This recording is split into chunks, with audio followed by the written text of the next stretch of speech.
భార్యాభర్తలుగా ఎన్టీఆర్ సావిత్రి జంట నటించిన మరోసారి ప్రేక్షకులను మంత్రముగ్ధులను చేసింది ఈ సినిమా.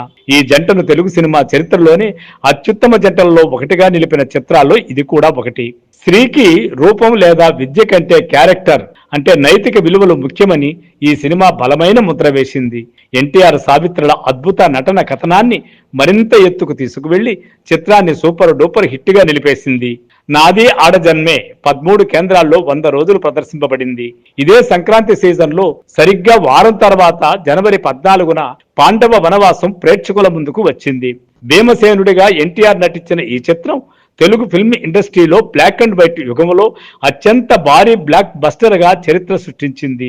ఈ చిత్రం మొత్తం 26 కేంద్రాల్లో 100 రోజులు పూర్తి చేసింది. మొదటి రన్ లో 23 కేంద్రాలు, లేట్ రిలీజ్ లో 3 కేంద్రాలు శతదినోత్సవాలు జరుపుకుంది. ఈ చిత్రంలో కూడా ఎన్టీఆర్ సావిత్రి జంట ప్రేక్షకులను మంత్రముగ్ధులను చేసింది. భీమసేనుడిగా ఎన్టీఆర్ నటన ఎంత వ్రాసినా తక్కువే.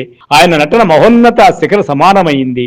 ద్రౌపదిని అవమానించే కురుసభ సన్నివేశంలో ఆయన చూపిన ఆగ్రహము, ధైర్యము, ఆవేశము నేటికి లెజెండరీగా నిలిచే పండిత పామరులనే సమానముగా ప్రశంసించబడింది.